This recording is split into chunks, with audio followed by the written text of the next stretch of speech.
Bismillahirrahmanirrahim. Assalamualaikum warahmatullahi wabarakatuh. Salam Gongmania, salam sejahtera untuk kita semua. Oke teman, balik lagi dengan Han PF Ngawi.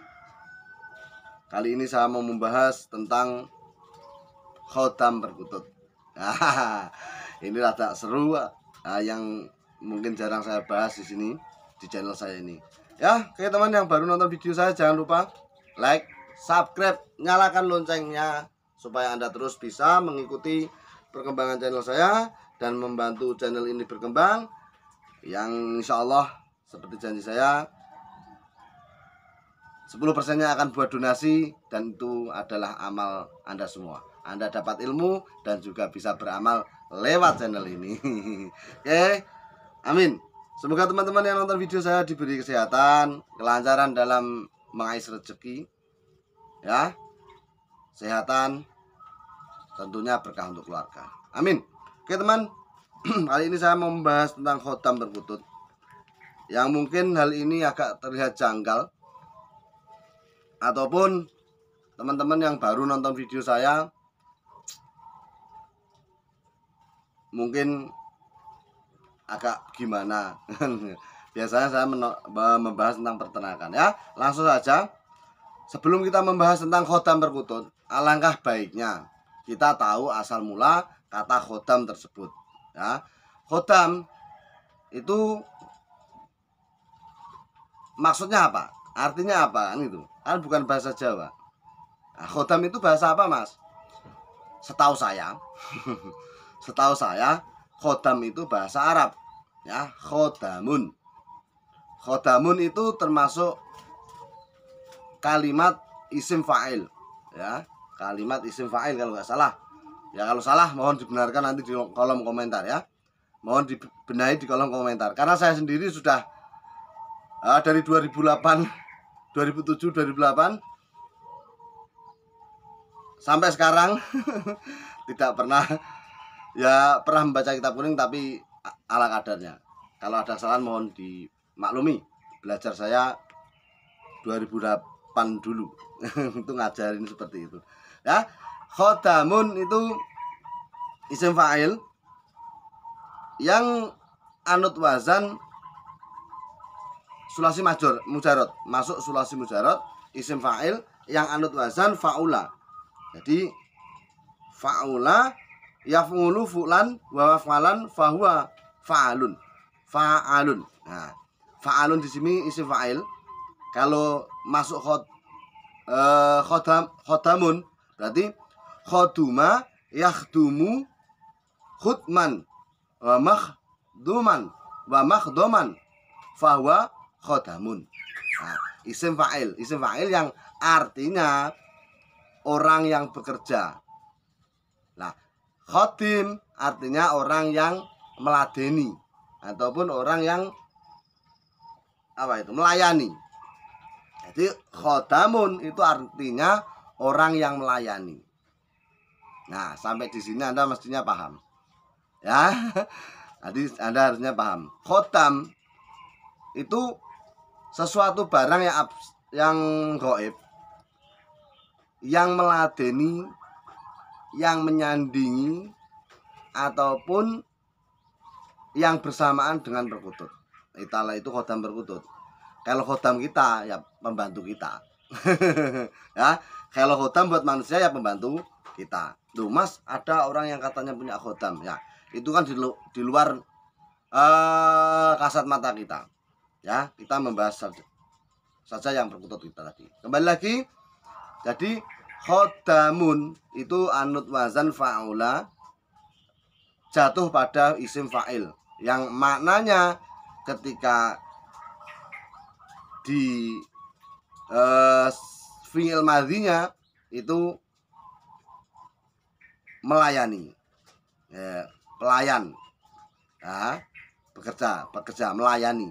Nah, kalau sampai khodamun fa'alun berarti orang yang meladeni ataupun orang yang bekerja untuk dia.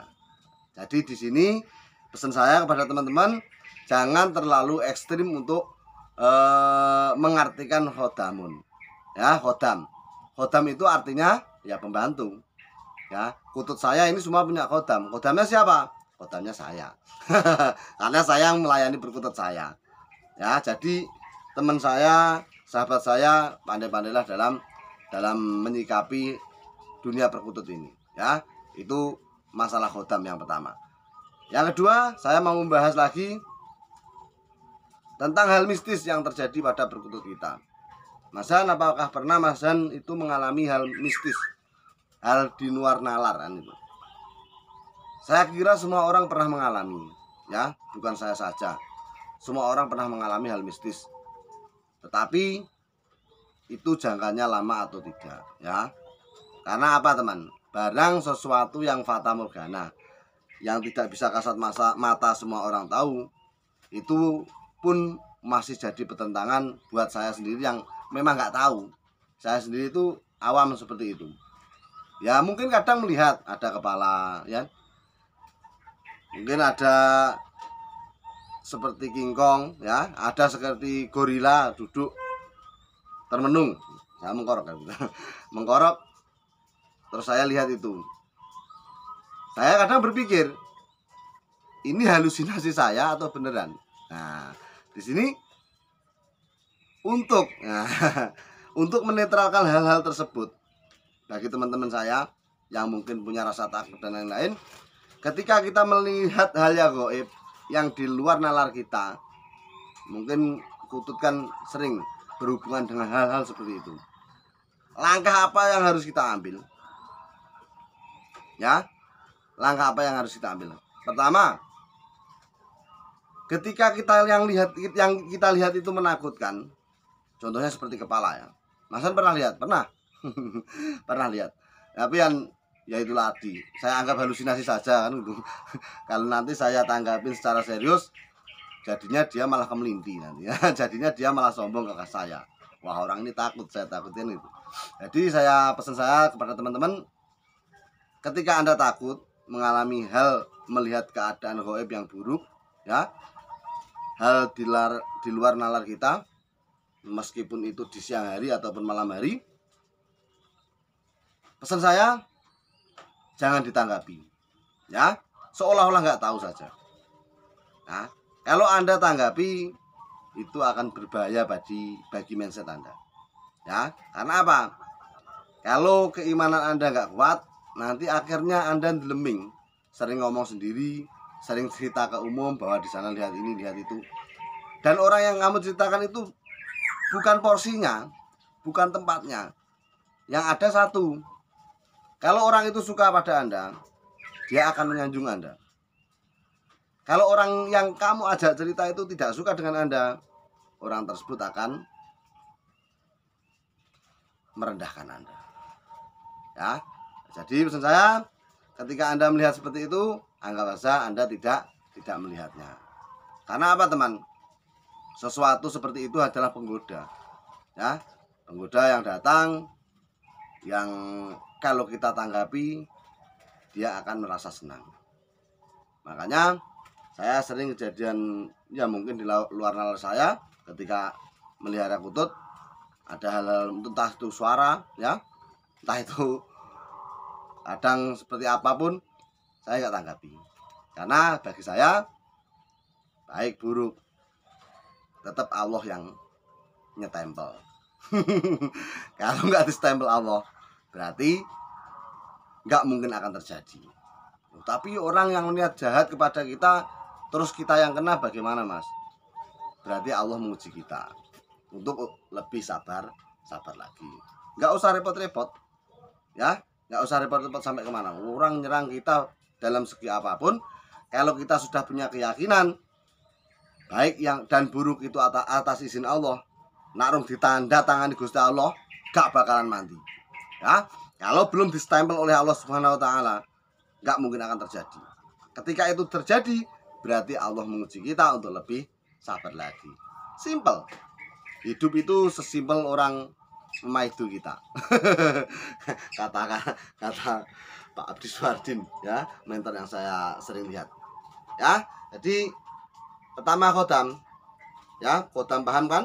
Khodam itu kurang lebih seperti yang saya bilang tadi, bahwa khodam itu adalah pelayan, pendamping, apapun yang dikatakan orang, yang jelas kalau khodam itu maknanya seperti itu, kurang lebihnya adalah pendamping, pembantu, pelayan.